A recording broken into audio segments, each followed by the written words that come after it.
পাকের কেউ পাবে না, কেউ পাবে না। শুনুন, আপনাদের সামনে আমি উইথ রেফারেন্স একটা কথা বলছি। আপনার এখানে হযরতে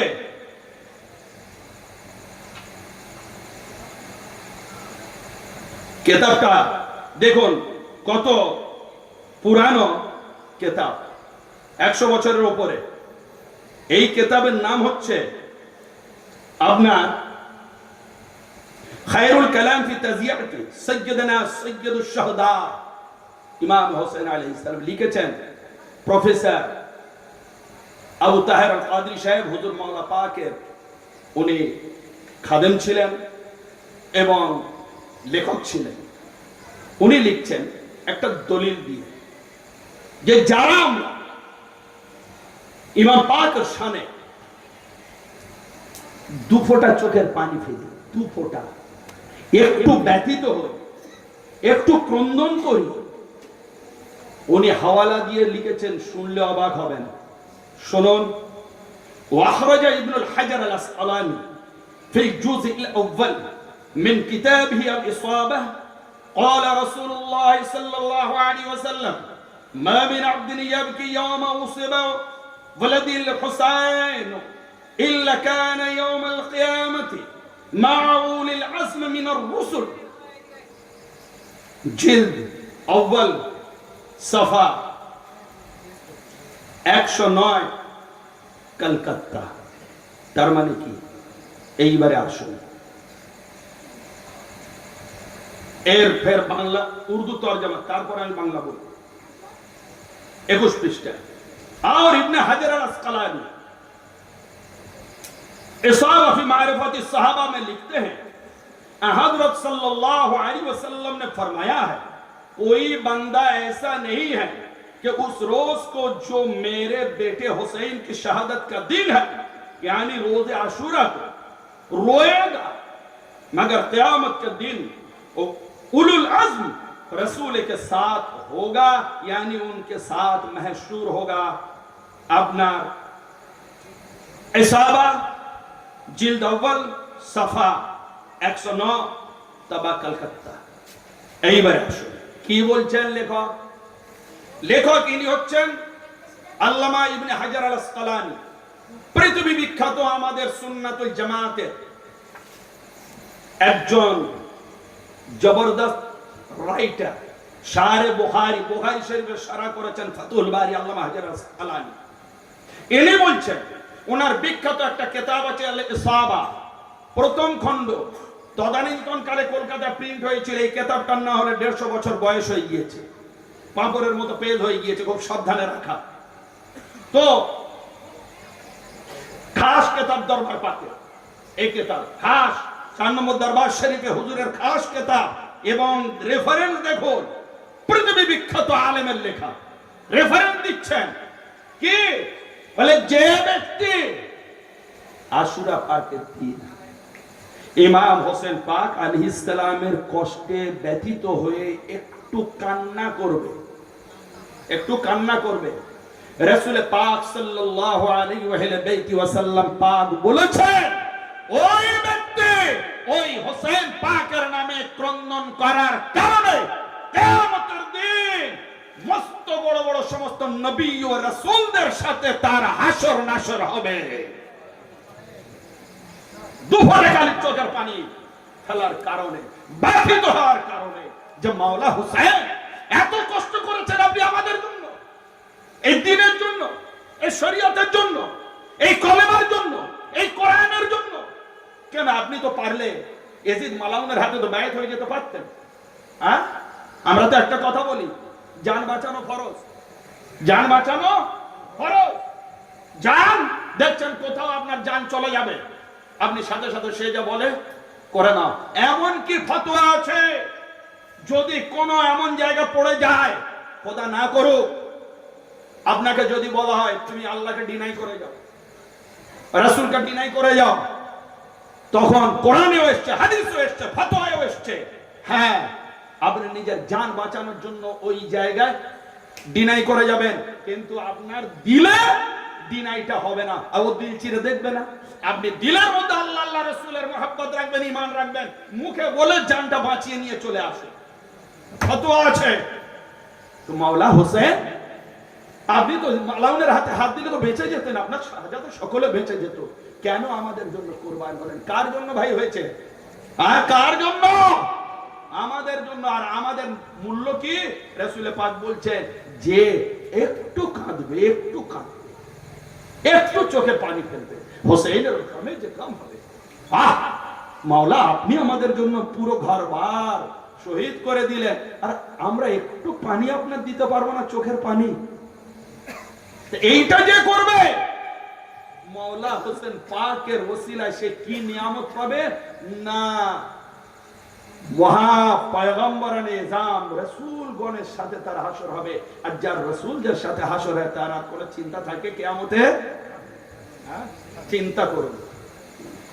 তো এইবারে আরো সমস্ত আপনার দলিল প্রমাণ সব আছে। এইবারে আসুন হযরত ইমাম হোসেন পাক আলাইহিস সালাম, এনাদের কিভাবে মানতে হবে, কিভাবে মানতে হবে?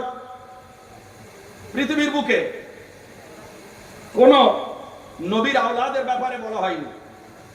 পৃথিবীর বুকে কোন নবীর আওলাদ, শুনে রাখুন কথাগুলো, পৃথিবীর বুকে 1,24,000 নবী এসছেন, 1,23,999 জন নবী তার বংশকে, তার আওলাদকে, তার ছেলেপুলেকে, তার নওয়াসা নাতিদেরকে মোহাব্বত করার কথা আল্লাহর তরফ থেকে আসেনি। না জবুরে এসছে, না ইঞ্জিলে এসছে, না আপনার তৌরাতে এসছে। এইগুলো মেন কিতাব, চার আসমানি কিতাব বলা হয় না ভাই, চার আসমানি কিতাব।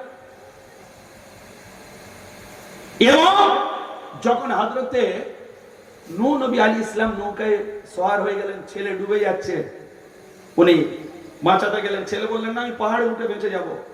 তখন আল্লাহ রাব্বুল আলামিন হযরতে নূহ আলাইহিস সালামের সাথে কথা হচ্ছে, আল্লাহ তুমি ছেলেকে বাঁচিয়ে নাও। বলেন না তুমি ওর ব্যাপারে প্রশ্ন করো না, ও তোমার আহলার নয়, যে তোমার মতে চলে না সে তোমার আহাল বংশ নয়, ছেড়ে দাও। উনি তখন সরে গেলেন। এমনও এসছে, কিন্তু কোন নবীর বংশের মোহাব্বতের কথা কোথাও বলা নেই, কোথাও বলা নেই। কিন্তু 1,23,999 জন নবী ও রাসূলকে বাদ দিয়ে আমার হুজুরের জামানায় চলে আসুন। আমার হুজুরে পাকের উপরে কোন কিতাব নাজিল হয়েছে? জোরে বলুন ভাই। ছেড়ে দেবো এখন? বন্ধ করে দেব? আপনারা যদি সঙ্গ দেন আমি আছি, বহুদিন পরে এসছি, যতক্ষণ চলবে চালাবো, সারা রাত হবে, ফার্স্ট ট্রেন ধরবো, চলে যাবো, ততক্ষণ আপনারা যদি সাথে থাকেন। আর যদি না থাকেন, মনে করেন তাড়াতাড়ি শেষ করো, তাবারুক খাবো, সেটা আলাদা ব্যাপার। তাবারুকের জন্য তো তাবারুক খাওয়াতে কিসমত, কিন্তু এগুলো শোনাও সৌভাগ্য। ও তো পাওয়াই যাবে তাবারুক, কাউকে ছেড়ে তাবারুক বাদ দেওয়া যাবে না, তাবারুক নিয়েই যাবেন। কিন্তু ব্রেনের খোরাক গুলো, ওটা তো পেটের খোরাক হবে, ব্রেনের খোরাক গুলো শুনে যাবে, যাতে করে দেশীয় ইবলিসদের হাত থেকে বাঁচতে পারে। কি বললাম? দেশীয়। হ্যাঁ, আপনি চলে যাচ্ছেন বিদেশে গিয়ে ইবলিসের মারছেন, বিদেশি ইবলিসকে মেরে আসছেন পাথর, আর নিজের দেশীয় ইবলিসদের সাথে কোলাগুলি করছেন। হ্যাঁ, দেশীয় ইবলিসদের সাবধান হন। তো একমাত্র আমার নবী পাকের খানদান পাক ছাড়া কোন খানদান পাকের কথা, নবীর কথা, মুহাব্বতের কথা কোরআনে আল্লাহ চেয়ে নেয়নি। তো এইবারে সে আয়াতটা কি? আমার হুজুরের প্রতি যে এইটা আল্লাহ চাইলেন, কি ব্যাপার সেটা? কোন আয়াত, কোথায় আছে? সমস্ত নবীর মধ্যে আমার হুজুরের খালি আল্লাহ বেছে নিলেন কেন? সমস্ত নবীর খানদান বাদ দিয়ে আমার হুজুরের খানদান বেছে নিলেন কেন? সমস্ত নবীর আহলে বাইতকে বাদ দিয়ে আমার নবীর আহলে বাইতকে বেছে নিলেন কেন? শুনুন সেই আয়াত, বিসমিল্লাহির রহমানির রহিম। আল্লাহ পাক বলছেন, কুল লা আসআলুকুম আলাইহি আজরান ইল্লাল মাওয়াদ্দাতা ফিল কুরবা। হে আমার রাসূল, আপনি ওনাদেরকে বলে দেন যে আমি তোমাদের কাছে কিছুই চাই না তার বিনিময়, খালি কি না আমার অর্থাৎ আপনার যারা অতি নিকটে, অতি থেকে অতি নিকটে কুরবা, সেই আহলে দিল, আহলে কুরব, তাদের মোহাব্বত ছাড়া, এইটা হচ্ছে কোরআন আর কোরআনের তরজমা। কেউ বুঝতে পারবেন না, কোরআনও বুঝতে পারবেন না, তরজমাও বুঝতে পারবেন না, যতক্ষণ না এইটার তাফসীর করা যায়। কি বুঝলেন? আল্লাহ পাক বললেন, হে আমার রাসূল, ওদের কাছ থেকে চেয়ে নিন আপনার তাবলীগের বিনিময়ে যে আমি আমার যারা কুরব, নিকট আত্মীয়, তাদের মোহাব্বত চাই। কি বুঝলেন? চলুন, এখন 1400 বছর পূর্বেও সাহাবায়ে কেরামরা বুঝতে পারেনি। কেন? তখন আমরা ছিলাম না, সাহাবায়ে কেরামরা ছিলেন। তখন পিওর নবী আর নবীগণের সাহাবা ছিলেন, একজনও আলাদা কেউ ছিল না। সেই মজলিসে ঘোষণা হলো, সমস্ত সাহাবায়ে কেরাম অবাক, আল্লাহর নবী কি বলতে চান। হযরত ইবনে আব্বাস, নবী পাকের চাচা জান আব্দুল্লাহ ইবনে আব্বাস, উনি উঠে দাঁড়ালেন, বলেন, ইয়া রাসূলুল্লাহ, শুনেন, ইয়া রাসূলুল্লাহ, মান কারাবাতাকা হাউলাইল্লাযিনা ওয়াজাবাত আলাইনা মাওয়াদ্দাতুহুম। হুজুর, এরা কারা? আপনার অতি করিব থেকে করিব, নিকট থেকে নিকট, ওরা কারা যাদের মোহাব্বত আল্লাহ আমাদের উপরে ওয়াজিব করে দিয়েছেন? এনারা কারা? আপনি বলে দিন, না বললে তো চিনতে পারবো না, আর না চিনলে ওয়াজিব আদায় হবে না। ওয়াজিবটা তো আদায় করতে হবে। ভাই, বেতেরের নামাজ পড়েছেন? নামাজ পড়েছেন? তা 5 ওয়াক্তের নামাজ হচ্ছে ফরজ, আর বেতেরের নামাজ কি বলেন তো? ওয়াজিব। আলহামদুলিল্লাহ, ওয়াজিব। যদি ওয়াজিব আপনি তরক করেন, খালি 4 রাকাত ইমামের পিছনে ফরজ নামাজ এশার পড়ে আসেন, আর 3 রাকাত যদি বেতের না পড়েন, কি আপনার সওয়াব হবে না গুনাহ হবে? গুনাহ হবে, তরকে ওয়াজিবে।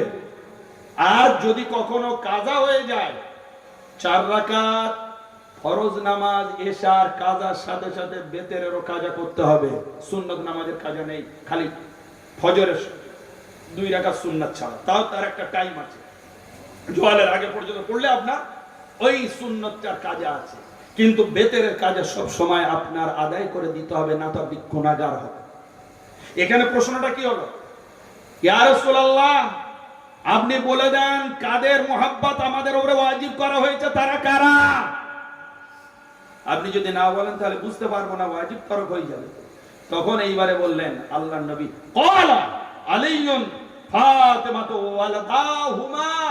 শোনো হে আমার সাহাবারা, তোমাদের উপরে কাদের মোহাব্বত আল্লাহ ওয়াজিব করেছেন অ্যাকর্ডিং টু কোরআন, কোরআনের আয়াত অনুযায়ী জানো তারা কারা? তারা হচ্ছে আলী। কি বললাম? জোরে বলুন, কি? আলী, ফাতেমা, দ্বিতীয় কে? ফাতেমা, ওয়ালাদাহুমা, তার 2 শাহজাদা হযরত ইমামে হাসান, ইমামে হুসাইন আলাইহিমুস সালাম। পরিষ্কার হলো? কোথায় আছে এটা? আল মাওয়াইদ 7ম খণ্ড 30 পৃষ্ঠা, দুররে মানসুর 6 খণ্ড 7 পৃষ্ঠা, সওয়ায়েক মুহররকা 318 পৃষ্ঠা। চিন্তা করুন, এগুলো সমস্ত অরিজিনাল আরবি কিতাবের হাওয়ালা দিলাম, তো আপনি নেটে সার্চ করলে পেয়ে যাবেন। তো এইবার আসুন, আল্লাহ চেয়ে নিচ্ছেন আমার রাসূলের যারা খুব নিকট থেকে নিকট আত্মীয়, তাদের মোহাব্বত। নিকট আত্মীয়র মধ্যে পুরো আমাদের ফ্যামিলি ব্যাকগ্রাউন্ডে যথারীতি যারা বাস করে সবাই পড়ে, পিতা মাতা, স্ত্রী, পরিবার বর্গ, ছেলে পুলে, চাচা চাচি, খালা খালু, আত্মীয় স্বজন সবাই আসে কিনা আত্মীয়র মধ্যে? কিন্তু এখানে আল্লাহর নবী খাস করে দিলেন যে সবার মোহাব্বত ঠিক আছে করো, সবাইকে রেসপেক্ট করতে হবে, মোহাব্বত করতে হবে, নবী খানদান মানতে হবে, কিন্তু এনাদের মানা স্পেশালি আল্লাহর তরফ থেকে হুকুম ওয়াজিব করে দেওয়া হচ্ছে, ফরজ করে দেওয়া হয়েছে। হ্যাঁ, 25 পারা সূরা শুরার মধ্যে, কুল লা আসআলুকুম আলাইহি আজরান ইল্লাল মাওয়াদ্দাতা ফিল কুরবা। তো ভালোবাসা, এনাদের ভালোবাসা দিতে হবে। তাহলে বোঝা গেল ভালোবাসা আর দুঃখ একে অপরের সাথে জড়িত। আপনার যে বন্ধু হবে জানি দোস্ত, বা আপনি যাকে খুব ভালোবাসেন, ঠিক তার সুখে যেমন আপনি সুখী হবেন, তার আনন্দে যেমন আপনি আনন্দিত হবেন, ঠিক উভয় উল্টো দিক। যখন তার কোনো দুঃখ হবে, তার দুঃখে আপনি কি দুঃখী হবেন না? তার গমে কি আপনি গমী হবেন না? এটা তো ভাই নেচার, এটা তো যুক্তি বলছে, এর জন্য কোনো দলিল লাগে না।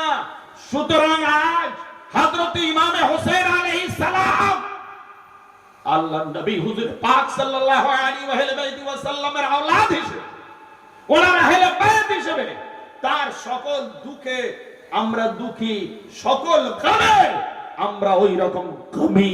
কেন? আল্লাহর নবী পাক সাল্লাল্লাহু আলাইহি ওয়াসাল্লামের যদি ইতিহাস দেখি, হাদিস দেখি, আপনারা অবাক হয়ে যাবেন আমরা কেন আমার নবী পাক ক্রন্দন করেছিলেন। কোন দিন? কারবালার দিন। এটা পরে, কারবালা তো হুজুর চলে যাওয়ার 50 বছর পরে হয়েছে। কত বছর? 50 বছর। এইবারে আসুন, আল্লাহ নবী সাল্লাল্লাহু আলাইহি ওয়াসাল্লাম 50 বছর আগে কেঁদেছিলেন। 50 বছর আগে যখন আল্লাহ নবী হায়াতে আছেন, তখন আল্লাহ নবী কেঁদেছেন। মানে তখন তো কারবালা হয়নি, তখন তো হযরত ইমাম হোসেন কোলে। হযরতে উম্মে সালমা বলছেন, হযরতে খাতুনে জান্নাত মা ফাতেমা আলাইহিস সালাম বলছেন যে দেখলাম যেই কোলে দেওয়া হলো রাসূল পাকের কোলে হযরত ইমাম হোসেন, আল্লাহ নবী কিছুক্ষণ নওয়াজা নূরানি জান্নাতের টুকরা খেলা করছেন, আনন্দিত হচ্ছেন এই নূরানি সূরাত দেখে। এমন সময় হযরত উম্মে সালমা বাইরে গেলেন, বাইরে থেকে ফিরে এসে দেখছেন কি আল্লাহ নবী পাকের পবিত্র চেহারা মোবারক বয়ে অনর্গল পানি ঝরে পড়ছে। হুজুর, আপনি কাঁদছেন? এত আনন্দ সময় আর আপনি কাঁদছেন কেন মাওলা? কি হলো? বলে এই মাত্র জিবরিল এসেছিল। বহু ঘটনা আছে এমন। জিবরিল এসে বলছে, রাসূল তুহিব্বুহু, হুজুর আপনি কি ওই নওয়াজ হোসেনকে ভালোবাসেন? আল্লাহ নবী বলছেন, অবশ্যই আমি ভালোবাসি। বলে হুজুর সাতাকতুলহু উম্মাতুকা ইয়া রাসূলুল্লাহ, হুজুর এই বাচ্চাটাকে আপনার উম্মত খুব ইমিডিয়েটলি শহীদ করে দেবে, কতল করে দেবে আপনার উম্মত। যে এটা শুনলেন, শুনে হুজুর গম হয়ে গেলেন একেবারে। বলেন হুজুর আপনি কি ওই জায়গার মাটি দেখতে চান যেখানে হোসেন শহীদ হবে? এটা হযরত ইমাম হোসেন কোলে।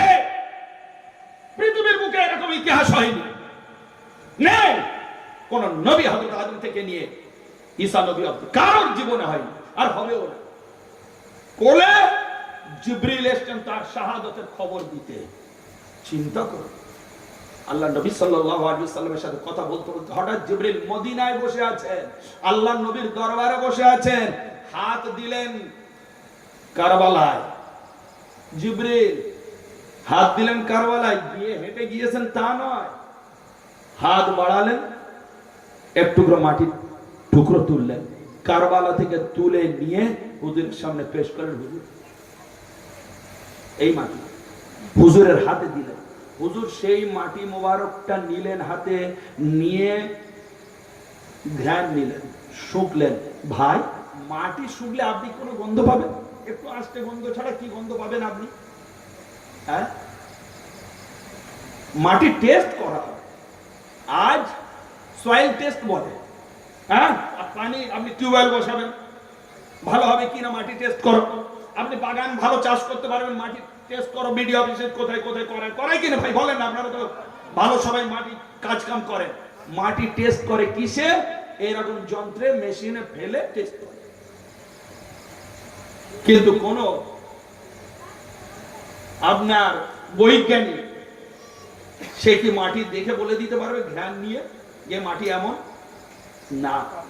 এই একমাত্র জায়গায় আমার হুজুর 50 বছর পরে কি ঘটবে সেইটা বলে দিয়ে কেঁদেছিলেন। কি বললেন?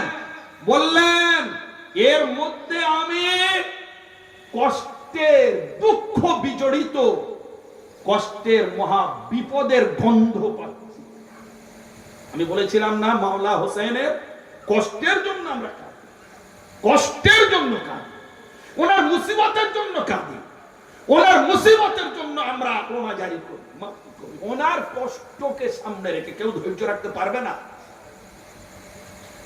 তো মাওলা রাসূল দয়ার নবী পাক সাল্লাল্লাহু আলাইহি ওয়াসাল্লাম কি করলেন?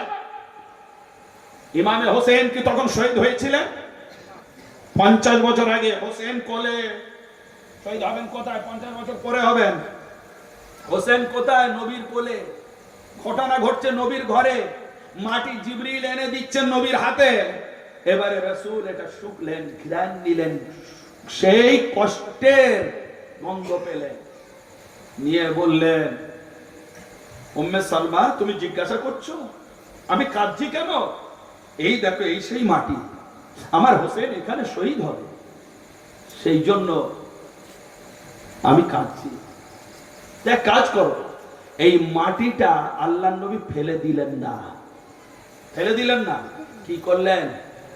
সেই মাটিটা নিয়ে উম্মে সালমাকে দিলেন। উম্মে সালমাকে আমাদের আম্মা জান উম্মুল মুমিনিন নবীর স্ত্রী বললেন, শোনো উম্মে সালমা, ইযা তাহাওয়ালাত হাযিহি তুরবাতু দামান ফা'লামি আন্না ইবনি ক্বাদ কুতিলা। তুমি এই মাটিটা রেখে নাও, যেদিন এই মাটি রক্তে পরিণত হয়ে যাবে সেই দিন তুমি বুঝে নেবে যে আমার হোসেন আর দুনিয়ায় নেই, শহীদ হয়ে গিয়েছে। এই সংবাদটা আমার নবী কবে দিলেন? 50 বছর পরে। আগে দিলেন। আপনার 60 হিজরিতে হবে, আল্লাহর নবী 50 বছর বলছে। এবারে হিসাবটা মিলিয়ে নেন। আল্লাহর নবী দুনিয়ায় থেকে যাচ্ছেন 10 হিজরি, 10 হিজরি, ঠিক আছে? আর 61 হিজরির দাঁড় গোড়ায় গিয়ে হযরতে মাওলা হোসেন শহীদ হচ্ছে। তাহলে ক বছর হয়? Half century.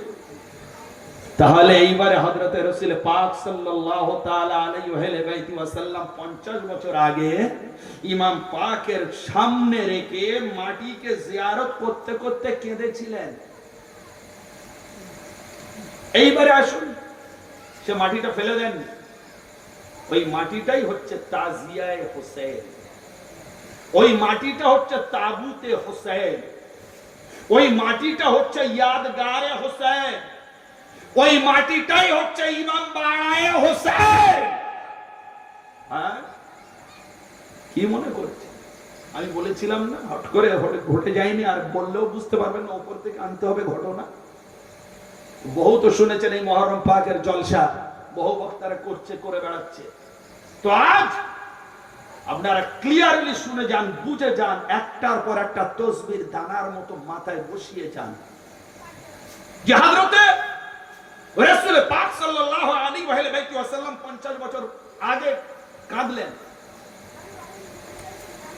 এইবারে আসুন, 50 বছর পরে যেদিন আমার নবী শহীদ হলেন, আমার মাওলা হোসেন শহীদ হলেন, রাসূল পাক সাল্লাল্লাহু আলাইহি ওয়া সাল্লাম তখন অলরেডি দুনিয়া থেকে বেসাল নিয়েছেন।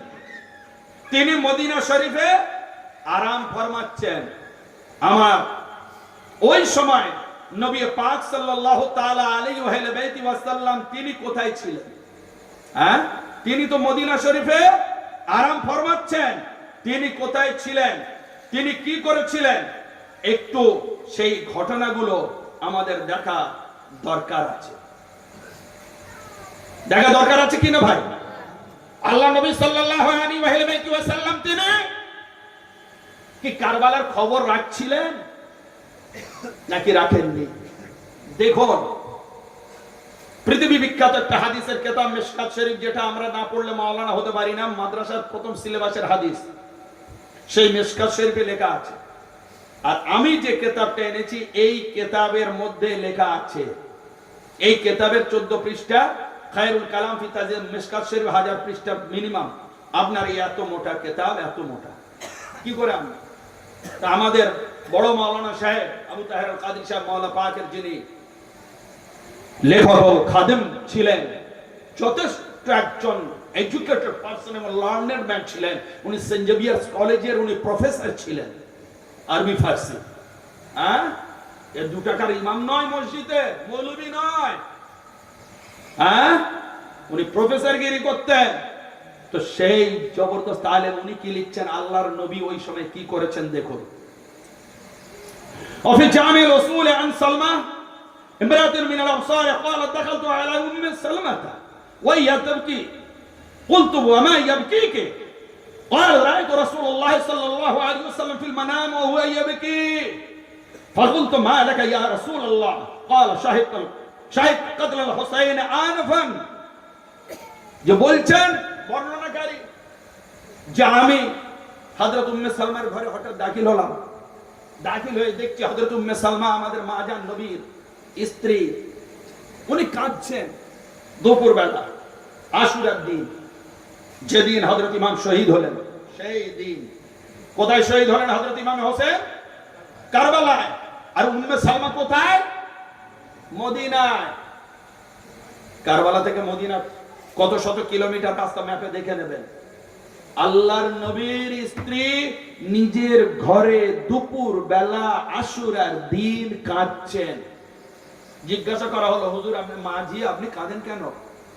বলে এই মুহূর্তে আমি দেখলাম যে রাসূল পাক সাল্লাল্লাহু আলাইহি ওয়াসাল্লাম দেখেন ফিল মানামি ওয়া ইয়াবকি, আল্লাহর নবী কাঁদছেন, হুজুর কাঁদছেন।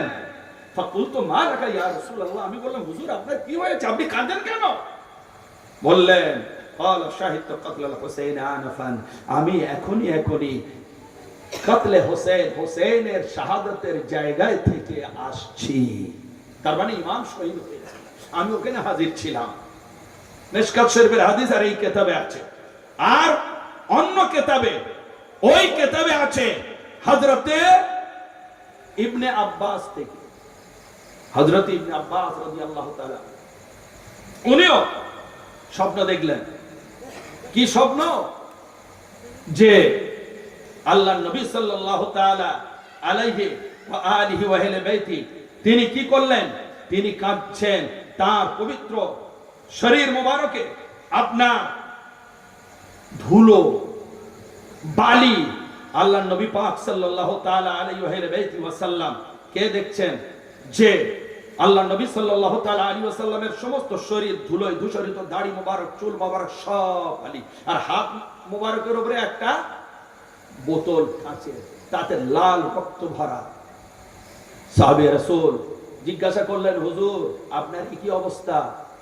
বলে এই মুহূর্তে আমি কতল গায়ে হোসেন থেকে আসছি, কারবালা থেকে, আর এই রক্তগুলো আমি জমা করেছি হোসেন ও তার সঙ্গীদের আমি আল্লাহর কাছে পেশ করব। এই জায়গাটায় আসুন যে আল্লাহর নবী সাল্লাল্লাহু তাআলা আলাইহি ওয়াসাল্লাম তিনি 50 বছর আগে কোলে নিয়ে ইমাম পাকের কেঁদেছিলেন, আর সেই 50 বছর পরে যখন উনি দুনিয়ায় থাকলেন না, রওজা শরীফে আরাম ফরমাচ্ছেন, সেই সময় কারবালা হচ্ছে ইয়াজিদ মালাউন বাহিনী, তারা ইমাম পাককে যখন শহীদ করছে, হযরত রাসূল পাক ওখানে রূহানি ভাবে হাজির হলেন, সারা শরীরে ধুলোবালি মাখলেন, গড়াগড়ি দিলেন, তবেই তো ধুলোবালি লাগলো না ভাই। মিশকাত শরীফে আছে হাদিস শরীফে, তবেই তো ধুলোবালি লাগলো। আমরা এখানে বসে আছি, ধুলোবালি কারণ লাগেনি, যদি রাস্তায় গড়াগড়ি দেন তবেই তো ধুলোবালিটা লাগবে। হ্যাঁ, আল্লাহর নবী সাল্লাল্লাহু আলাইহি ওয়াসাল্লাম ব্যথিত হলেন, কাঁদলেন, কাঁদার পরে এইবারে আসুন বললেন ওই রক্ত আমি আল্লাহর কাছে পেশ করব, আমি ওখানে হাজির ছিলাম। তাহলে এইবারে আমাকে বলেন আপনারা, আপনাদের কাছে এবারে আমি প্রশ্ন করি, হুজুর খালি স্বপ্নে দেখলে অনেকে বলতে পারতো স্বপ্ন আমাদের জন্য দলিল নয়, স্বপ্ন দলিল নয়, কিন্তু আল্লাহর নবী তো খালি স্বপ্নে দেখাননি কাঁদাটা, 50 বছর পরে কেঁদেছিলেন সেটা তো না। হযরত ইমামে হোসেনকে কোলে নিয়ে কেঁদেছিলেন, প্র্যাকটিক্যাল করে দেখালেন। যখন শাহাদাতের খবরটা দেওয়া হলো, প্র্যাকটিক্যাল করে দেখালেন। আল্লাহর নবী হাজির, হোসেন কোলে, উম্মে সালমা দেখছেন আল্লাহর নবী কাঁদছেন। কেন না হোসেন শহীদ হবেন, এই জন্য কাঁদছেন। তাহলে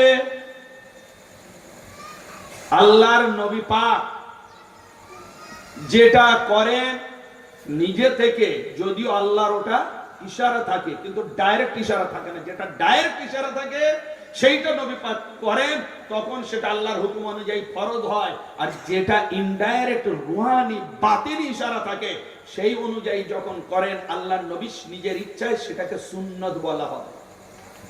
হয়ে গেল। সুন্নত কি কি? টুপি পরা, কি ভাই?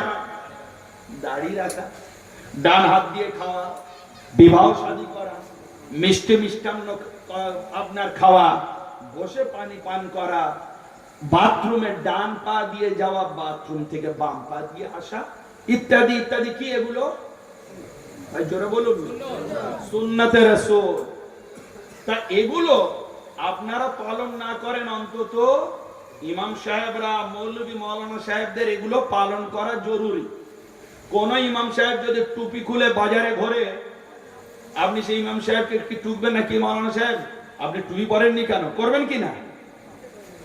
যদি পুরো ফুল সাফা ক্লিন শেভ হয়, সেই ইমামের পিছনে নামাজ পড়বেন? ভাই আপনার সুন্নতি দাড়ি কই? নেই তো, আপনি দাড়ি রাখেননি। বাম হাতে যদি দাঁড়িয়ে পানি খায়, কি বলবেন? তার পিছনে নামাজ পড়বেন? কিভাবে ডিনাই করবেন? আপনি সুন্নতি পালন করেন না, আপনার পিছনে কি নামাজ পড়বেন? বাম হাত দিয়ে কেউ দাঁড়িয়ে পানি খায়? তা সুতরাং তখন যদি আপনাকে জিজ্ঞাসা করি, ভাই এই সুন্নতটা কেন আপনি বলছেন, কি জন্য, তখন আপনি আমাকে বলবেন যে মাওলানা জামির সাহেব আপনি পড়াশোনা করেছেন, সুন্নত কার বলে জানেননি? তা শুনে নেন, এগুলো না নবী পাক করেছিলেন বলে সুন্নত। কি ভাই, তাই তো উত্তর বলুন না। তখন আমরা তো পড়েছি, এবারে আমি আপনার ঘুরিয়ে প্রশ্ন করব, ভাই যদি আল্লাহর নবী পাক টুপি পরলে টুপি পরা সুন্নত হয়, দাড়ি রাখলে দাড়ি রাখা সুন্নত হয়, ডান হাত দিয়ে খেয়েছেন ডান হাত দিয়ে পান করা খাওয়া যদি সুন্নত হয়, কেননা এগুলো নবী পাক করেছিলেন বলে সুন্নত, তাহলে রাসূল পাক তো হোসেনের জন্য কেঁদেও ছিলেন, তাহলে সেই কান্নাটা সুন্নত হবে কি না? নারে তাকবীর, নারে রিসালাত, নারে হায়দারি, বেহুবে আহলে বাইত। তাহলে এবারে আপনি বলুন, আল্লাহর নবী যদি টুপি পরলে সুন্নত হয় টুপি পরা, দাড়ি রাখলে সুন্নত হয় দাড়ি রাখা, ডান হাত দিয়ে পান করলে যদি সুন্নত হয় পান করা, তাহলে হোসেনের জন্য নবী তো কেঁদেছিলেন, তাহলে এই সুন্নতটা কবে পালন হবে? হ্যাঁ, কবে পালন হবে? আজ এই দেশীয় শয়তান যারা আমরা 4 নম্বর দরবার পাকের গোলাম, আমার মুর্শিদের এই কিতাব অনুযায়ী যখন একটু হুজুরে পাকের ওই সুন্নত গুলো পালন করতে যাই, আশুরার দিন, আশুরা পাকের রাত, তখন এদের বড্ড বিছুটি পাতা লাগে, বড্ড পিপিলিকা এসে কামড়ায়, বড্ড তখন এরা ছটপট করে। আমরা হোসেনের নামে, আমরা হোসেনের নামে মাতম পাক করি, আমরা মাওলার নামে চোখের পানি কুরবান করি, তখন এদের কষ্টটা কেন হয়? হ্যাঁ, আমরা তো তোমাদের করতে বলিনি, তোমাদের তো করতে বলিনি ভাই, এ তো নসিব আপনা আপনা, এ তো ভাগ্য যে নিজের নিজে। হ্যাঁ, তুমি তোমার স্ত্রী পরিবার বর্গের জন্য কাঁদছো, তুমি তোমার ছেলে পুলের জন্য মাথার ঘাম পায়ে ফেলে অর্থ উপার্জন করছো, তুমি তোমার আলা ওলাদের জন্য দুঃখ ভোগ করছো, করো, ওটা তুমি মুবারক हो, और हम हुसैन के लिए गम करते हैं, एक गम हमें मुबारक हो। मौला हुसैन जिंदाबाद, मौला हुसैन जिंदाबाद, शहीद सम्राट मौला हुसैन जिंदाबाद। तो आज हजरत इमाम हुसैन अलैहिस्सलाम पाक शाने खाली আমরা কাঁদি না, আমরা কাঁদি না, আমরা কাঁদি না। চলুন হযরতে হুজুরে গৌসে পাক তিনি কি বলছেন, যে তিনি তার পবিত্র কিতাব শরীফের মধ্যে লিখেছেন,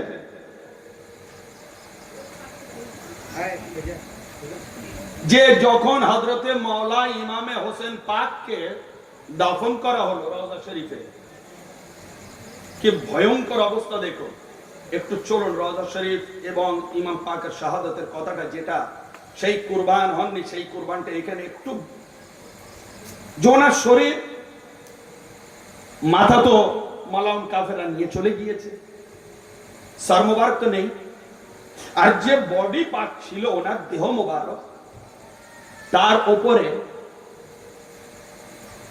আরবে তখন যুদ্ধ ক্ষেত্রে যারা পরাজয় লাভ করবে, যারা হেরে যাবে, তাদের বডিগুলো পড়ে থাকবে, সেইগুলো হামানদিস্তার মতো কোটার জন্য একটা স্পেশাল ঘোড়া থাকে, ঘোড়া যার এক একটা খুর পায়ের ওজন মিনিমাম, ওই পায়ের ওই খুরের ওজন 25 কিলো থেকে 30 কিলো একটা, তাহলে 4টে 25 কিলো করে হলে 1 কুইন্টাল। স্পেশাল ওই বডিগুলোকে চুর করার জন্য। চিন্তা করুন, হযরতে মাওলা পাকে ইমাম হোসেন পাকের ওই বডি, হ্যাঁ, শহীদ করেছে, মাথা নিয়ে গিয়েছে, যুদ্ধ হয়েছে, মালাউনরা জয়লাভ করেছে, কিন্তু এই কি কষ্ট, এ কষ্ট সহ্য করা যায়? যে ওনার ওই বডি পাকের উপরে সেই আরবের ঘোড়াগুলো বারবার এরকম করে দাবানো হয়েছিল। বর্ণনাকারীরা বলছেন যে ইমাম পাকের এই দিকের হাড় ভাঙছে, তো এই দিকের হাড় ভাঙছে, মটমট করে আমরা শব্দ পাচ্ছিলাম। হ্যাঁ, চিন্তা করুন, কার কলিজা ভাঙছিস?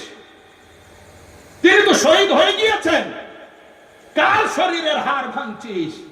মালাও যে ইমাম পাককে আল্লাহর নবী সারা শরীরে ধরে ঘ্রাণ নিতে, বুকের সাথে জড়াতে, চুমু খেতে, যে ইমামে হাসান হোসেন পাক সম্বন্ধে আল্লাহর নবী বলেছেন হাসান হোসেন সৈয়দা শাবাবে আহলিল জান্নাহ, নওজোয়ান যুবকদের সর্দার হাসান হোসেন, তার শরীরের বডির হাড়গুলো কুচে ধুলো করে দিচ্ছে, শরীরের গোশত মাংস ভাগগুলো একেবারে ছিন্ন বিচ্ছিন্ন হয়ে গিয়েছে।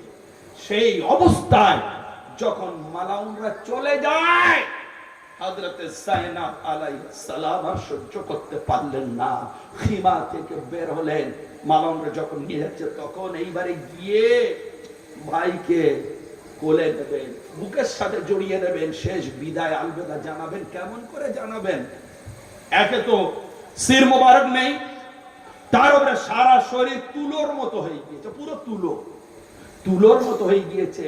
তখন ওখান থেকে আরবি কবিতা বলেছিলেন, যার মানে যে ইয়া মুহাম্মাদা, হে আল্লাহর রাসূল, হে আমাদের নানা জান মুহাম্মদ, আপনি দেখুন আপনার কোসে বিনা কাপড়ে আজ বালি ধুলোর পোশাক পরে লাল রক্তে রক্তিম হয়ে এই মরুভূমির উপরে শুয়ে আছে মাওলা, আপনি দেখুন।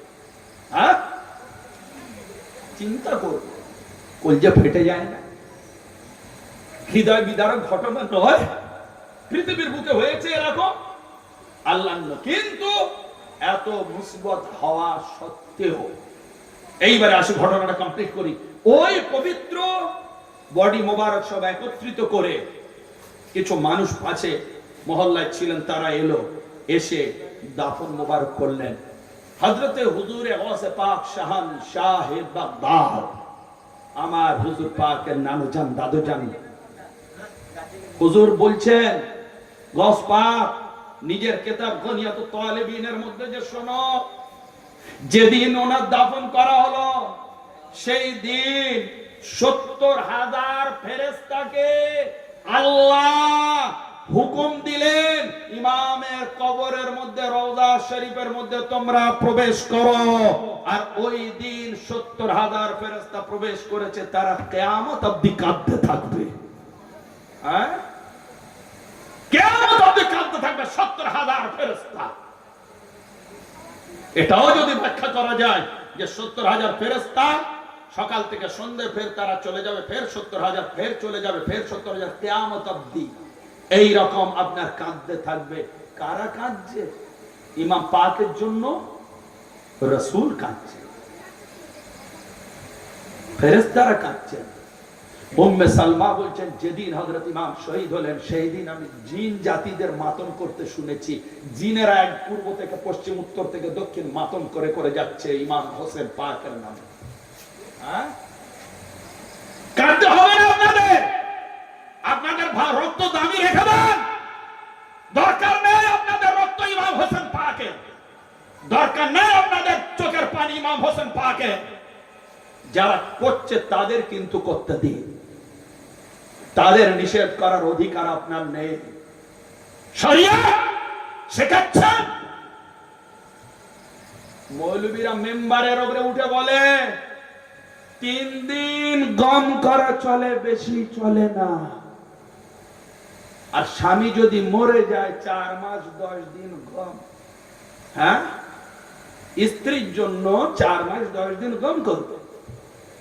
আর বাপ মা আত্মীয় স্বজন মারা গেলে 3 দিনের বেশি নয়। তাই ইমামে হোসেন তো শহীদ হয়েছেন আর 1400 বছর হয়ে গেল, এতদিন কেন গম করো? কে উত্তর দেন? বহু তো জলসা শুনে যান, বহু বক্তা এসছে, উত্তর দেন আপনারা? কি উত্তর দেবেন? চিৎপাটা হয়ে যেতে হবে এই সমস্ত মৌলবীদের ফতোয়ার কাছে। কিন্তু শোনেন, ইমাম হোসেন পাক আলী ইসলাম এবং নবী ঘরানার শরিয়ত, আমরা যে জেনারেলি যে শরিয়ত পালন করছি এর সাথে আল্লাহ নবীর ঘরানার শরিয়ত এক করবেন না।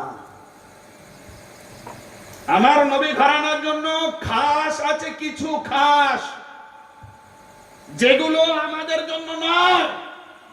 যেমন আল্লাহ নবী পাক সাল্লাল্লাহু আলাইহি ওয়াসাল্লামের খাস ছিল ওনার বিবাহর কোনো সীমা নেই, ওনার ইচ্ছা মতো আল্লাহর হুকুম আপনি করবেন। আমাদের 4টে বেঁধে দেওয়া হয়েছে। আল্লাহর নবী আমাদের 5 ওয়াক্ত নামাজ ফরজ, আল্লাহর নবীর 6 ওয়াক্ত ছিল। জানেন আমাদের শরিয়ত 5 ওয়াক্ত, আল্লাহর নবীর 6 ওয়াক্ত। তাহলে আল্লাহর নবীর জন্য শরিয়ত আলাদা। 6 ওয়াক্ত কোনটে বলতে পারেন কেউ? 1 ওয়াক্ত যে ওনার জন্য আলাদা স্পেশাল ফরজ ছিল, কোন ওয়াক্তে? তাহাজ্জুদ। আমরা তো ঘুমাই। শরিয়ত মনে করেন মৌলভী সাহেব আপনার দাওয়াত বাড়িতে খেয়ে এসে ভুঁড়ি বাগিয়ে হুইসেল দিতে দিতে নাক ডেকে ঘুমায়, তাহাজ্জুদ আমরা পড়ি না। কিন্তু নবীর সারা জিন্দেগানি তাহাজ্জুদ এমন পড়তো যে পা ফুলে যেত। শরিয়ত আল্লাহর নবীর জন্য। আল্লাহর নবী হুজুর পাক সাল্লাল্লাহু আলাইহি ওয়া সাল্লাম, আমরা যদি গরীব হই, ফকির হই, অসহায় হই, আমাদের জন্য যাকাত ও সাদকা নেওয়া কি ভাই বলুন না, জায়েজ। কি জায়েজ? এটা আমাদের শরিয়ত। কিন্তু নবী ঘরানার শরিয়ত, ওনাদের যাকাত দেওয়া যাবে না, সাদকা দেওয়া হারাম ওনাদের উপর, ওনাদের জন্য। যে কোন সৈয়দজাদা আহলে বাইতে রাসূল কোথাও বাস করছেন আপনারা জানেন, এরা নবী ঘরানা, গরীব হয়ে গিয়েছে, আমার অনেক যাকাত সাদকা, আমি বড় লোক ধনী লোক, আমার যাকাতের মালটা ধরে নিয়ে গিয়ে ওনাকে দিয়ে হারাম। শরীয়ত আপনার জন্য হালাল হলো, আপনি গরীব, কিন্তু এই গরীব আর একজন তো আলে নবী রয়েছে, আছে না দুনিয়ার বুকে, তো গরীব তিনি, কিন্তু তার জন্য নেওয়া হারাম। শরীয়ত এক হলো না কেন? এই জন্য চেনারা পাক, আল্লাহ নবী এনাদের পাক করেছে। ইন্নামা ইউরিদুল্লাহু লিইউযহিবা আনকুম রিজসা আহলাল বাইত ওয়া ইউতাহহিরাকুম তাতহীরা। আল্লাহ পাক বলেন আমার ইচ্ছা আমি আহলে বাইতকে সমস্ত কুলশতা মুক্ত করে দিলাম, সব কুলশতা থেকে দূরে রাখলাম। তাহলে পাক করে দিয়েছেন। আর এ যাকাত, এ সাদকা, এ মাল, দান খয়রাত, এগুলো কি? এগুলো মালের ময়লা, মালের ময়লা। এইগুলো বার করলে তবে আপনার মাল পরিষ্কার হয়। আর এই মালগুলো যাকাত হিসেবে মৌলভী সাহেবরা আপনাদের কাছে প্রতি রমজান শরীফে এসে স্লিপ কেটে 500 টাকা, 200 টাকা, 1000 টাকা করে আপনাদের কাছ থেকে রোজায় নিয়ে যায়, যায় না? কি ভাই আর একটু জোরে বলুন, লজ্জা লাগছে বলতে, ভয় লাগছে? হ্যাঁ, এই যাকাতগুলো মৌলভী সাহেবরা নিয়ে গিয়ে গরিব এতিম বাচ্চাদের পালনহার করে, মাদ্রাসায় চালায়, তাতে নিজেদেরও মাইনে আসে, চলে। কি ভাই? তাহলে শরীয়ত তো ভাই, তাহলে শরীয়ত যদি হয় তাহলে ইমাম পাকদের জন্য ওটা হারাম, তুমি মৌলবী তোমার জন্য জায়েজ। তাহলে শরিয়াত এক হলো। চলুন কান্নার ব্যাপারটা দেখি। হযরত রাসূল পাক সাল্লাল্লাহু আলাইহি ওয়াসাল্লাম যখন ইন্তেকাল করেন, বিসাল নেন, দুনিয়া থেকে পর্দা নেন, তারপরে 6 মাস অবধি হযরতে খাতুনে কিয়ামত হায়াত পাকে ছিলেন। ঠিক আছে, মাওলা ইমাম হাসান হোসেন পাকের আম্মা জান ফাতেমা আলাইহিস সালাম, উনি 6 মাস অবধি চোখের পানি শুকায়নি। আব্বা, মা, ছেলে, আত্মীয় স্বজন মারা গেলে কদিন গম? কদিন? জোরে বলেন। 3 দিন। 3 days, only 3 days। তো ইনি তো আব্বা হচ্ছেন রাসূল পাক, তো মা ফাতেমা 3 দিন কেঁদে বাস দুঃখ করলে হয়ে গেল? তা তো করেননি। উনি 6 মাস ছিলেন, ওনার 6 মাস চোখের পানিতে কেটেছে। উনি ওই অবস্থায় একটা কবিতা লিখেছিলেন, আরবি কবিতা বলেছিলেন, যা পৃথিবী বিখ্যাত, ইউনিভার্সিটিতে ওই কোর্সে পড়ানো হয়, সেই আরবি কবিতা, সাহিত্যের উচ্চ স্তরের কবিতা। হ্যাঁ, সুব্বাত আলাইয়া মাসাইদুল লাউস আন্নাহা সুব্বাত আলাল আইয়াম সিরনা লায়ালিহা। শোনো, আমার উপরে আমার আব্বা হুজুর চলে যাওয়ার পরে যে মুসিবত এসছে, সেই মুসিবত যদি দিনের উপরে পড়ে রাতে পরিণত হয়ে যাবে। আমি ফাতেমা, সেই মুসিবত এসছে আমার উপরে। চিন্তা করো, 6 মাস উনি কাঁদলেন। তো ওনার শরীয়ত মনে ছিল না, উনি শরীয়ত জানতেন না। শরীয়তের ঘরে, নবী পাকের ঘরেরই তো উনি শাহজাদি, উনি শরীয়ত জানলেন না। তোমরা শরীয়ত বুঝে গেলে। আরেকটু চলেন, আগে বাড়েন। হযরতে জাইনুল আবেদিন কে?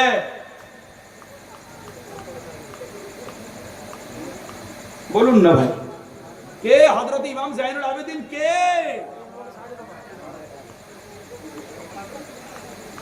উনি শহীদ হয়েছিলেন তো নাকি? হযরতে ইমাম পাকের একমাত্র শাহজাদা হুজুর জাইনুল আবেদিন পাক, উনি দুনিয়া থেকে জাননি। আল্লাহ পাক ওনাকে হেফাজত করেছিলেন। ওই দিন ওই থেকে নসল চলে আসছে হোসেনি সৈয়দ। আর হযরত ইমামে হাসান মাসান্না, হযরত বড় ইমাম ইমামে হাসান পাকের শাহজাদা, উনি হেফাজতে ছিলেন। ওই ইমাম হাসান মাসান্না থেকে বড় ইমাম ইমাম হাসান পাকের বংশ চলেছে। এই 2 ইমাম, ইমাম জাইনুল আবেদিন, ইমাম হাসান মাসনা, এই 2 ইমাম থেকে 2 ধারা চলেছে, হাসানি আর হোসেনি আওলাদ। হাসানি হোসেনি সৈয়দ দুজনকে আল্লাহ হেফাজত করেছিলেন। এইবারে ওই 2 রক্ত ধারা হতেন হযরত হুজুরে গৌসে পাক আসছেন হাসানি নিজের আব্বা হুজুরের তরফ থেকে, আর হযরতে খাজা আজমেরি রহমাতুল্লাহ আলাইহি হোসেনি আব্বা হুজুরের তরফ থেকে। হাসানি হোসেনি উভয়, কিন্তু ইনি হাসানি হোসেনি আওলাদ ও শাহজাদা থেকে হাসানি আওলাদ শাহজাদা গ্রেড বেশি। সেই জন্য যারা হাসানি সৈয়দ তাদের মর্যাদা বেশি, বড় ইমামের বংশধর। আর আমাদের হুজুর গৌস পাকের হাসানি হোসেনি রক্তধারা থেকে আমাদের গৌসে সানি পাক, কুতুবে রাব্বানি পাক, কুতুবে বারি পাক, আলা হুজুর পাক, মাওলা পাক, পীর ও মুর্শিদ পাক, কর্তা হুজুর পাক, বড় হুজুর পাক, বর্তমান আমাদের 2 আকা মাওলা 4 নম্বর দরবার শরীফে বিরাজ করছেন 2 হুজুর পাক। অর্থাৎ বোঝা গেল এনারা হাসানি হোসেনি সচ্চা। ক্লিয়ার হচ্ছে? এইবারে আসুন, হযরত ইমাম জাইনুল আবেদিন যখন কারবালা থেকে ফিরলেন, বহু বছর হায়াত পাকে থাকলেন, যখনই ওনার সামনে কোনো খানা, খাদ্য খাবার, ঠান্ডা পানীয় জল নিয়ে আসা হতো, তখন দেখেই উনি তুলবেন কি, খাবেন কি, 2-1টা লোকমা খাওয়ার সাথে সাথে উনি হিচকি দিয়ে কান্না শুরু করে দিতেন। হিচকি দিয়ে, যেমন খুব বেশি বাচ্চারা কাঁদলে কি হয়, হিচকি ওঠে না, যে ওই কাঁদতে আর সে কাঁদতেই পারে না। প্রায় দিন, যত দিন উনি হায়াতে ছিলেন, যত বছর হায়াতে ছিলেন, যে কয় দশক হায়াতে ছিলেন, এভরিডে নাইট উনি কাঁদতেন। হযরত ইমাম বাকের, ওনার শাহজাদা ইমাম বাকের, ওনার শাহজাদা কে? ইমাম বাকের। উনিও কাঁদতেন আব্বা হুজুরের পরে। তো এনাদের জিজ্ঞাসা করা হলো যে হুজুর এত কাঁদেন কেন, এত কাঁদেন কেন? বলে বাবা তোমরা জিজ্ঞাসা করছো এত কাঁদি কেন? দেখো হযরত ইয়াকুব নবী, ওনার এক পুত্র হারিয়ে গিয়েছিল, কে? ইউসুফ নবী আলাইহিস সালাম। হযরত ইউসুফ হারিয়ে গিয়েছে, শহীদ হয়নি, মারা যায়নি। ভাইরা মিথ্যা বলেছিল, কোরআনে সব আছে, সূরা ইউসুফে ভাইরা মিথ্যা বলেছে। উনি হারিয়ে গিয়েছে, কিন্তু উনি নবী হিসেবে ওই হারিয়ে যাওয়া পুত্রের গমে কাঁদলেন, কাঁদলেন, এত কাঁদলেন, কোরআন বলছে যে চোখ জ্যোতি হারিয়ে সাদা হয়ে গিয়েছিল, চোখে আর পাওয়ার ছিল না, কানা হয়ে গিয়েছিলেন, উনি অন্ধ হয়ে গিয়েছিলেন। হযরতে ইয়াকুব নবী একেবারে অন্ধ, নাবিনা। কটা ছেলে ওনার হারিয়েছিল?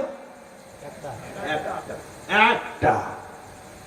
এইবারে হযরতে যায়নুল আবেদিন বলছে দেখো তোমরা আমাকে প্রশ্ন করছো আমি কাঁদি কেন? আরে একটা ইউসুফকে হারিয়ে ইয়াকুব কেঁদে কেঁদে চোখ সাদা করে ফেললো, আর আমি তো কারবালায় আমার আব্বা, ভাইরা, আত্মীয় স্বজন, কত ইউসুফকে যে আমি হারিয়েছি, তাদের জন্য আমি কাঁদবো না? যদি একটা ইউসুফের কান্নায় চোখ সাদা হয়ে যায়, তো আমি যায়নুল আবেদিন কত ইউসুফ তো হারালাম, তো কাঁদবো না?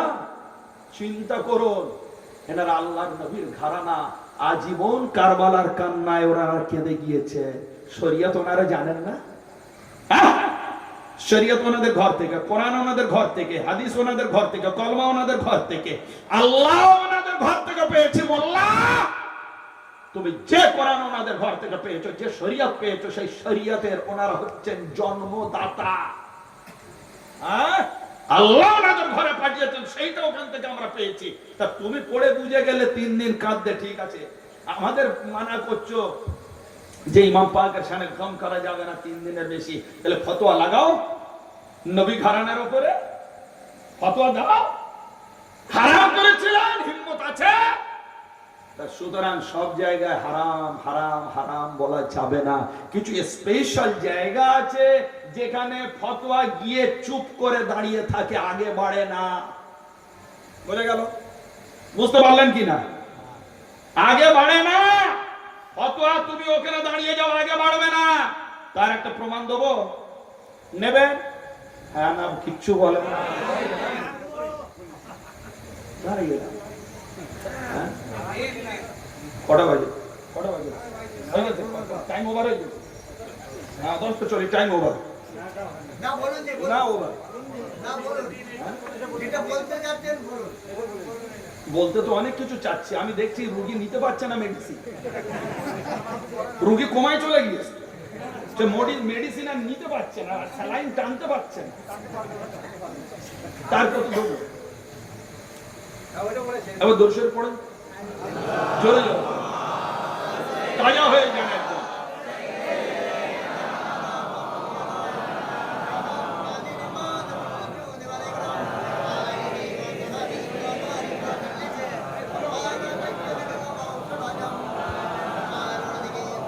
চলুন, ফতোয়া এক জায়গায় গিয়ে দাঁড়িয়ে যায়, সে জায়গাও আছে, সব জায়গায় ফতোয়া চালালে হয় না।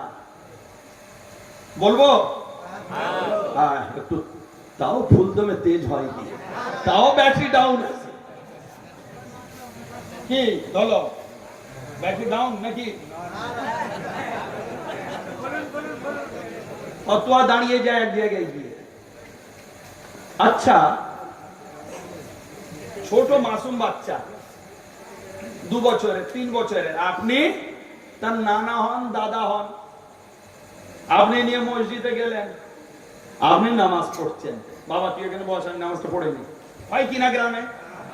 হ্যাঁ, খবরদার নামাজ পড়বেন ভাই, নামাজ ফরজ ছাড়বেন না। আমার যুবক ছেলেরা নামাজ পড়বে বাবু, নামাজ পড়বে। নামাজ আমার হুজুর পাকদের ঘরের জিনিস, আল্লাহর হুকুম। আমরা ওনাদের থেকে নামাজ পেয়েছি, রোজা পেয়েছি, হজ পেয়েছি। আর একেই এই শরীয়তকে রক্ষা করার জন্য ইমাম পাক দ্বীনকে হেফাজত করার জন্য কুরবান হলেন। বাবু সবাই মুহাব্বতে হোসেন রেখে তোমরা নামাজ পড়বে, আহলে বায়াতের মুহাব্বত রেখে তোমরা সিজদা করবে। দেখবে আল্লাহ তোমাদের ওই এক একটা সিজদার বরকত ইহকাল পরকাল কত গুণা বেশি বাড়িয়ে দেবে। তো ইনশাআল্লাহ এর উপর পরে কথা বলবো।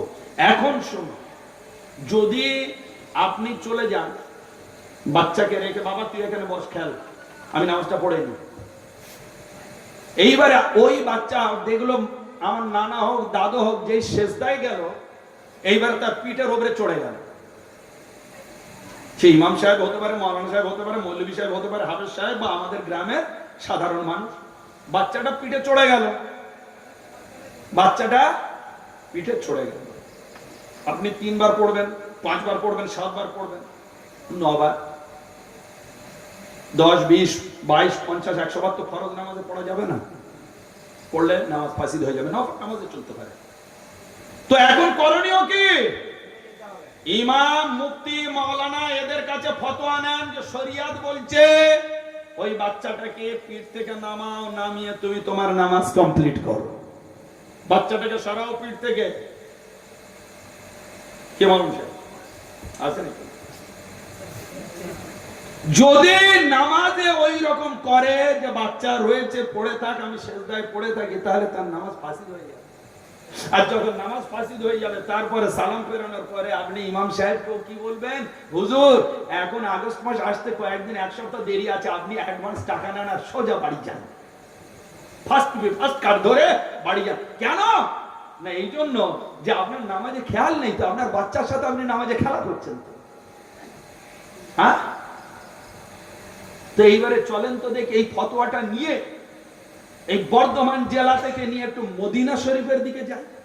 আজ থেকে 1500 বছর আগে আমার শরিয়াতি ভাইদের সামনে রেখে, আমিও তো শরিয়ত মানি, হ্যাঁ শরিয়াতি ভাই এই মেনছে, এরা কথায় কথায় না বুঝে শরিয়তের ফতোয়া দেয়। ফতোয়া কিভাবে ঢুকে যায়? আল্লাহর নবী সাল্লাল্লাহু আলাইহি ওয়াসাল্লাম মদিনা শরীফে নামাজ পড়ছেন, সাহাবারা পিছনে আছেন। আল্লাহর নবী যখন নামাজ পড়ছেন, যখন নামাজ 2-1 রাকাত হয়ে যাওয়ার পরে একবার সিজদায় গেলেন, অত্যাধিক লম্বা হয়ে গেল, দীর্ঘ হয়ে গেল, লেন্দি হয়ে গেল, লং হয়ে গেল সিজদাটা। সাহাবারা অবাক হয়ে গেলেন, ভাবছেন না কোন শত্রু এসে নবীকে তো মেরে দিল না, কিংবা আল্লাহর হুকুম চলে এলো, নবী তো বেসাল নিলেন না, হায় কি হবে, মাথা তুলছেন না, এতটা লম্বা লেন্দি লং হয়ে গেল। একজন মাথা একটু তুললেন, দেখছেন রাসূল সিজদায় পড়ে আছেন, আর পিঠ মোবারকের উপরে ইমাম পাক খেলা করছে। উনি নামাতে গেলেন। কে নামাতে গেলেন? সাহাবা। আল্লাহ নবী সাল্লাল্লাহু আলাইহি ওয়াসাল্লাম ইশারা করে বললেন, দাও, ছেড়ে দাও, খবরদার নামাবে না।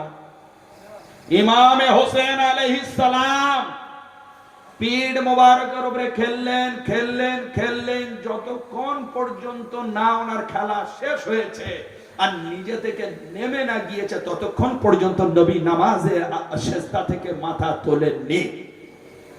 হ্যাঁ, তাহলে ফতোয়া লাগাও যে রাসূল আপনি আল্লাহর ইয়াদে নামাজ পড়ছেন না, হোসেনকে পিঠে রেখে খেলা করছেন? বলুন, সিজদা লাগান, ফতোয়া লাগান। তাহলে কি বোঝা গেল? যে হযরতে ইমামে হোসেন আলাইহিস সালাম আহলে বাইতে রাসূল, আওলাদে রাসূল, এনাদের জন্য স্পেশালি কিছু এমন মুহাব্বতের জিনিস আছে যেগুলো ফতোয়া গিয়ে স্টপ হয়ে যায়, ওখানে ফতোয়া ওর উপরে যাবে না। হ্যাঁ, কি মনে করেছেন হযরতে ইমামে হোসেন কে? চলুন তো দেখি।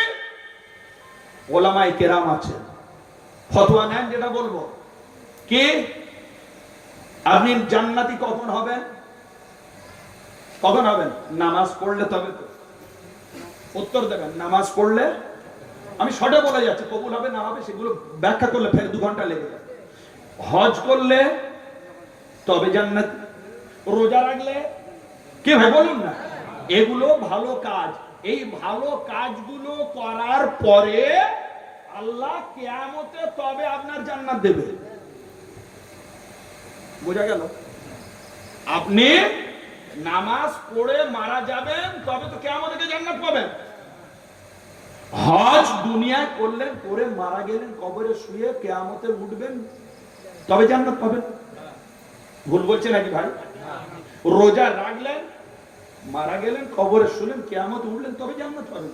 তার মানে এই আমলগুলো করার কারণে, এই নেক আমলের বরকতে আল্লাহ আপনার জান্নাত দেবে। জান্নাতটা তাহলে কখন পাচ্ছেন? আমলের আগে না পরে? কি ভাই বলুন না, আমলে পরে। আগে আগে কি? আগে তারপরে জান্নাত, তারপরে জান্নাত। তাহলে আমরা, আপনারা, শরিয়ত কি বলছে? আগে আমল করো তবে জান্নাতি হবে। চলুন নবীর ঘরে, নবীর ঘরে দেখি আল্লাহ নবী ইমামে হাসান ইমামে হোসেন আলাইহিমুস সালামকে সামনে রেখে বলছেন, আল হাসান ওয়াল হোসেন সাইয়্যিদা শাবাবে আহলিল জান্নাহ। হাসান এবং হোসেন জান্নাতি নওজওয়ানদের সর্দার। তখন ইমাম হাসান হোসেন পাকের বয়স কত জানেন? নামাজ ফরজ হয়নি, 5 থেকে 6 বছর বয়স। 5 থেকে 6 বছর। যখন হুজুর বেসাল নেন তখন 7 বছর বয়স ছিল। তাহলে কত ধরে নেন, তার মধ্যে 4-5 বছর বয়স এরকম হবে বয়স। তো এখানে এটা একটা ধারণা করে নিতে হয়। তো তখন ওনারা মাসুম, একেবারে বাল্য, চিরজীবন তো মাসুম, আমি বাল্য হিসেবে বলছি। তখন মানুষের ইবাদত ফরজ হয় কখন? যখন বালেগ হয়, সাবালক হয়। তাহলে ইমাম তখন সাবালক নয়, তখন উনি সার্টিফিকেট পাচ্ছেন কি? জান্নাতি নয়, জান্নাতীদের সর্দার। বুঝতে পেরেছেন? আপনি ক্যাচিং পাওয়ারে ক্যাচ করতে পারলেন কিনা, আমি বোঝাতে পারলাম কিনা আমি বুঝতে পারছি। বুঝতে পেরেছেন যে আমরা ইবাদত করার পরে জান্নাতি, আর মাওলা ইমামে হাসান হোসেন ইবাদতই করেননি, খেলাধুলা করছেন, তখন ওনারা জান্নাতি নয়, জান্নাতীদের সর্দার। এই হচ্ছে আহলে বায়তের মর্যাদা, এই হচ্ছে পাঞ্জাতনে পাকের মর্যাদা, এই হচ্ছে আমার রাসূল পাকের ঘরানার স্তর। খবরদার মাওলানা, খবরদার মৌলভী, আর আমার মুফতি সমস্ত ভাই, সম্মান রেখে কথা বলছি। তোমাদের সম্মান, আল্লাহর রহমত, মুফতি হয়েছে, আলেম হয়েছে, মহালানা হয়েছে, মুহাদ্দিস হয়েছে, যে কেউ হয়েছে, কিন্তু নিজের ওই বিদ্যার দৌড়, ফতোয়ার ঘোড়া সব জায়গায় দৌড়াতে যাবে না, হোঁচট খেয়ে যাবে তুমি। হ্যাঁ, হযরতে মাওলা হোসেন খেলাধুলা করছেন, জান্নাতি নয়, জান্নাতীদের সর্দার। হ্যাঁ, তাহলে উনি কোন ইবাদতের কারণে হলেন? লিখে দেন, লিখে দেন আমাকে কেউ, মাওলানারা লেখো, মুফতিরা লেখো, যে উনি তাদেরকে নামাজ পড়তেন, রোজা রেখেছিলেন বলে সেই জন্য জান্নাতি নয়, জান্নাতীদের সর্দার। তখন তো উনি নামাজই পড়েন, খেলাধুলা করছেন। তো হ্যাঁ, এমন খেলাধুলা, নানা জান সেজদায় পড়ে আছে, পিঠের উপরে উঠে আল্লাহর নবীর এই নামাজে আমার ইমাম হাসান হোসেন ঘোড় দৌড় খেলা করছেন নানার পিঠে চড়ে, আর তখন উনি জান্নাতের সর্দার হয়ে গেছেন। হ্যাঁ, তাহলে কোন আমলের বিনিময় হলেন? কি ভাই, তাহলে কি বোঝা গেল? আরেকটু তাহলে ভেঙে বলবো, ক্লিয়ার?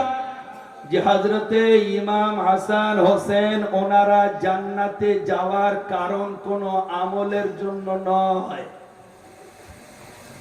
রাসূল পাকের আওলাদ হওয়ার কারণেই ওনারা জন্মগত বাই জেনারেশন ওনারা জান্নাতি।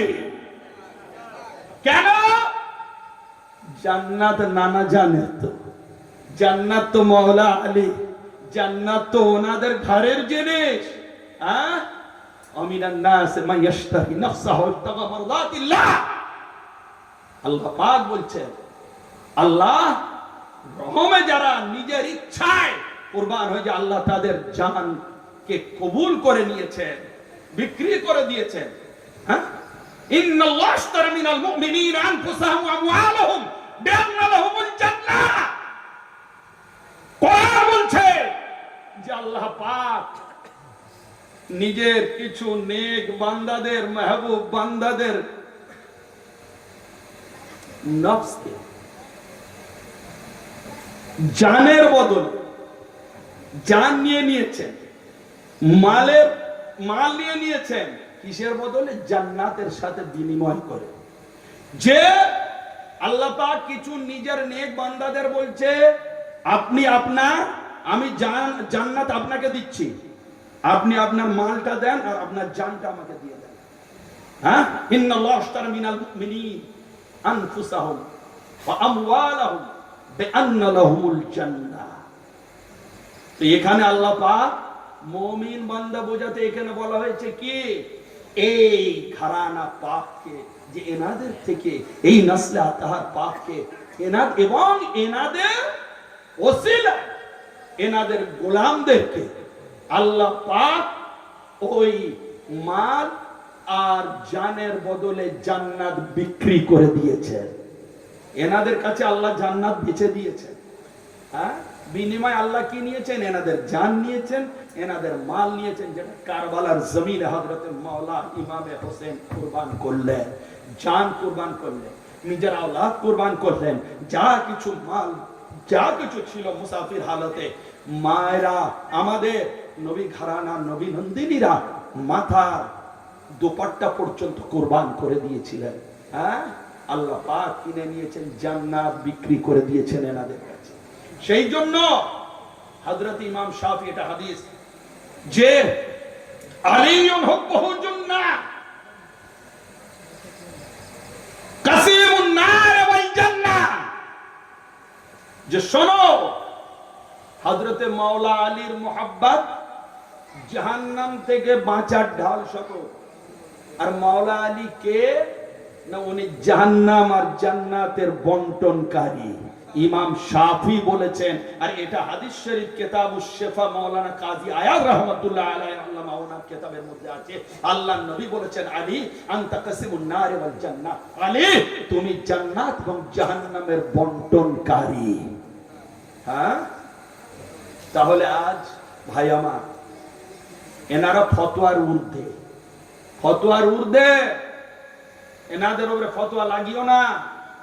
কিন্তু আমাদের যেহেতু শরীয়ত মানতে হয়, এনারা আমার নবীর ঘরানা হইলে শরীয়তের মধ্যে থেকে নামাজ, রোজা, হজ, যাকাত, কুরবানি সব কিছু পালন করে চলেছেন। হ্যাঁ, মসজিদ তৈরি করেছেন, মাজার তৈরি করেছেন, শরীয়তের মধ্যে আমাদের থাকতে হবে। কিন্তু স্পেশালি যখন কিছু করতে হবে, তখন ফতোয়া দিলে হবে না। আজ বলুন তো দেখি, আমাদের বড় হুজুর কাবা ও কিবলা পাক ইসলাম পাক 3 বছর আগে বিসালে হক লাভ করলেন। হ্যাঁ, তিনি কোন দুনিয়ায় বিচরণ করতেন? আল্লাহু আকবার। আমরা দেখতাম তো আমাদের সাথে আছে, ধুলির ধরার উপরে বিচরণ হচ্ছে। আমাদের ঠান্ডা লাগলে আমরা ঠান্ডার কাপড় গায়ে দিই, কিন্তু হুজুর যখন চলে যেতেন পূর্ণিয়া শরীফে 1, 2, 3 এইরকম ঠান্ডা টেম্পারেচার ডিগ্রি, সেই অবস্থায় মাওলা খালি একটা সুতোর জামা কিংবা একটা পাতলা সোয়েটার কোন রকম পরে চলাফেরা করতেন। কি মনে করেছেন হযরতে? আপনি সারা জীবন পেট ভরে ভরে খান, ভালো মন্দ খান, পোলাও, বিরিয়ানি, কালিয়া কোপ্তা খান, হুজুর কি খেতেন? যারা খাওয়ান খাদেম সাহেব, এনাদের জিজ্ঞাসা করে দেখবেন, সারা জীবন হুজুর অন্তত আমাদের মতো প্লেট ভরে, কখনো প্লেট ভরে থালা ভরে ভাত নাননি, অল্প 2-4 দানা খেতেন, একটু রুটি নিতেন, একটু চা পান করতেন, পাউরুটি, ব্যাস আজীবন মাওলা তাই খেয়ে গেলেন। হ্যাঁ, আমরা তো কত আয়েশ আরামের মোটা গদির উপরে শুই। আমার নিজের দেখা, যখন মাওলা নিয়ে যেতেন সাথে করে পূর্ণিয়া শরীফে, দেখতাম কোন রকম একটা কদম পাকের ধারে একটা কম্বল বা লেবু জড়ো করে ফেলা রয়েছে, আর হুজুর ওই তক্তপোষের উপরে, কাঠের বিছানার উপরে কোন রকম একটা চাদর বিছিয়ে পা মুড়ে আরাম ফারমা। সারা রাত কেটে গেল। আমরা তো সারা দিন থেকে সারা রাত ঘুমিয়ে কাটাই, বিশেষ করে রাতে।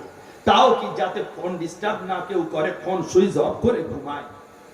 যখন যে বান্দা 2টো হোক, 12টা হোক, 1টা হোক, 3টে হোক, 4টে তো কথাই নেই, ফোন করেছে এক কলেই, হুজুর হ্যাঁ হ্যালো, কে অমুক বলছো?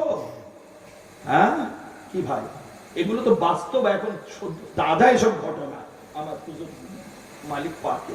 হ্যাঁ কি মনে করেছে?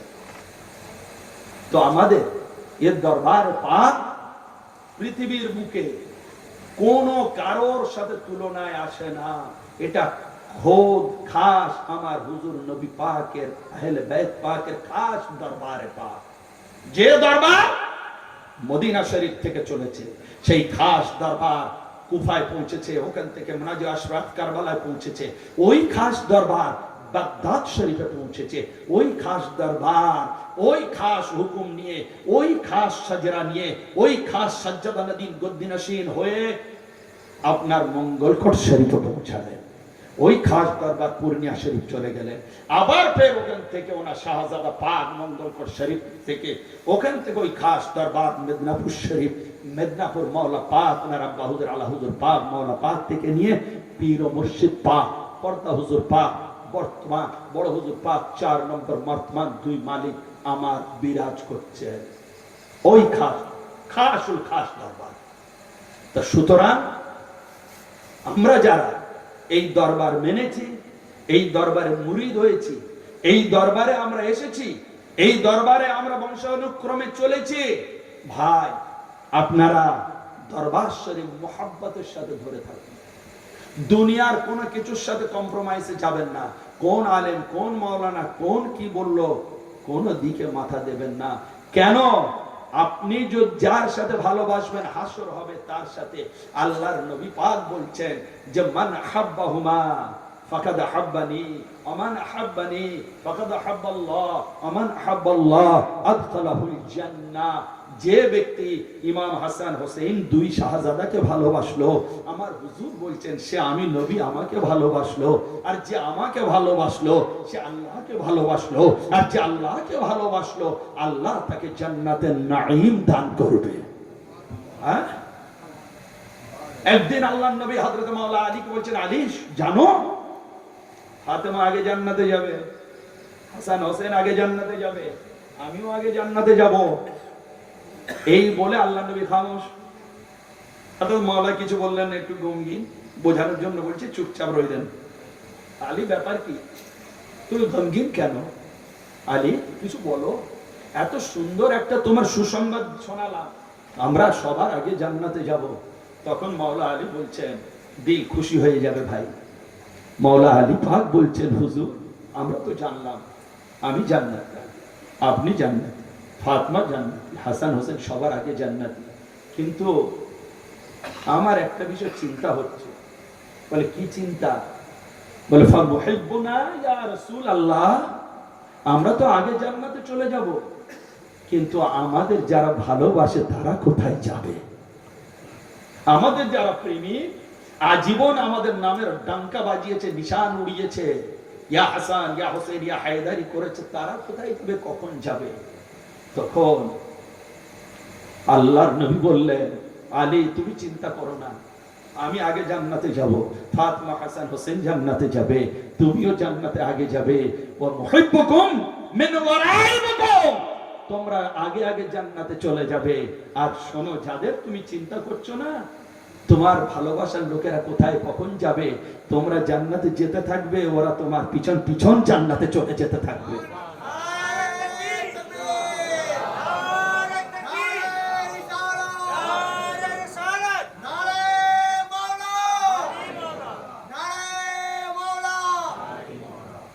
এতক্ষণ পর জেগেছে মজলিস, এতক্ষণ পরে জেগেছে, 2 দিক থেকে নারা লাগছে শেষ টাইমে। তা শেষ টাইমে নারা লাগলে কি, বাজার তো শেষ, কেন টাইম কটা? আলহামদুলিল্লাহ 11টা, বাস মাশাআল্লাহ আলহামদুলিল্লাহ। আপনাদের খাওয়া দাওয়া রয়েছে সব ইনশাআল্লাহ এখানেই ইতি। এরপরে যদি আল্লাহ পাক কখনো সুযোগ সুবিধা দেয় আপনাদের সাথে আছি। যখনই ডাকবেন মাওলার নিগাহ কারমে, এই জন্যই তো পড়াশোনা করা, যাতে করে মাওলাদের কারমে খিদমতে কিছু থাকতে পারি। হ্যাঁ, আপনার না আমার কোনো মানে দাওয়া দাবি রয়েছে কিছু না। ফোন করবেন, ট্রেন ধরবো, চলে আসবো, যেভাবে আসতে বলবেন সেইভাবে পৌঁছে যাব।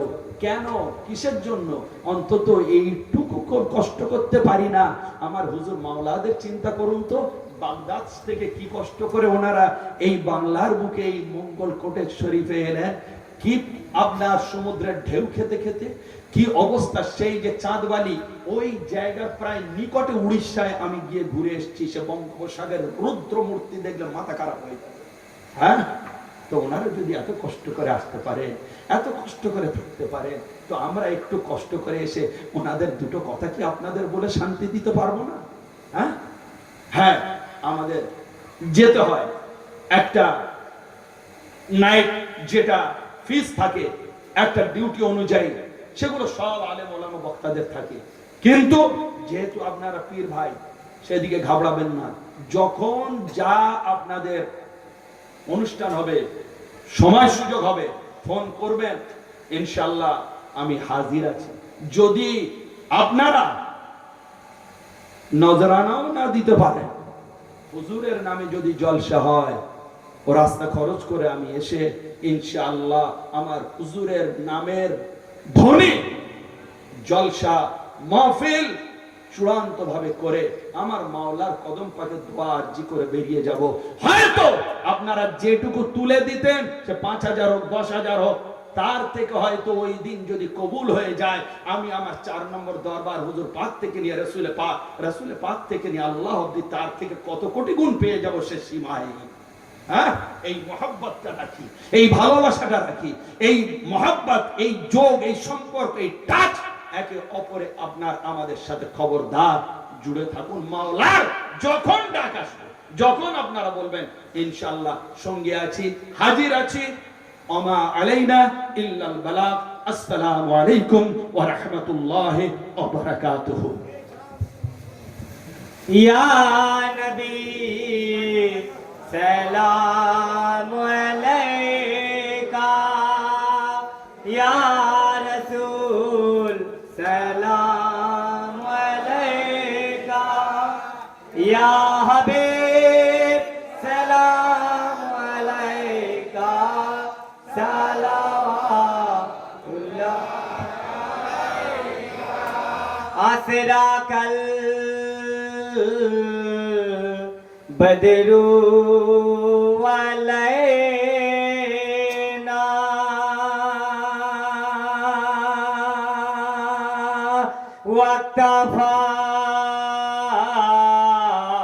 वक्तफात मिनहुल बुदूरो,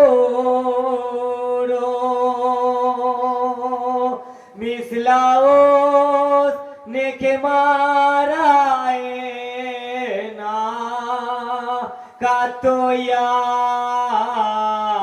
वजहा सुरूरी, या नबी सलाम अलैका, या रसूल सलाम अलैका, या हबीब सलाम अलैका, सलावतुल्लाह। तू ही है रहबरे हमारा,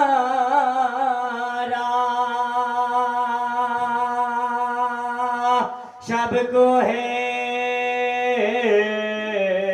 तेरा सहारा, रहम करे सब पर खुदारा, सलावतुल्लाह अलैका, या नबी सलाम अलैका, या रसूल सलाम अलैका, या हबीब সালাওয়াতুল্লাহ সাদকা দো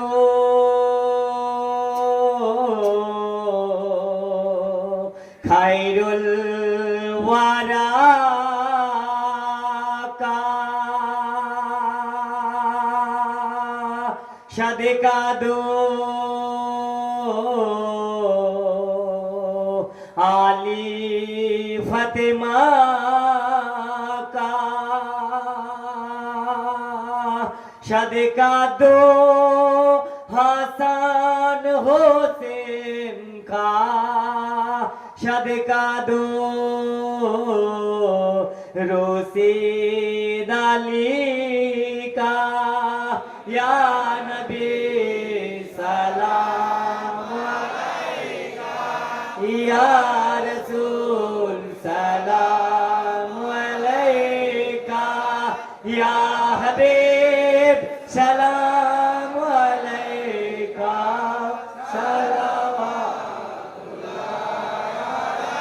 सल्लल्लाहु अला मुहम्मद सल्लल्लाहु अलैहि वसल्लम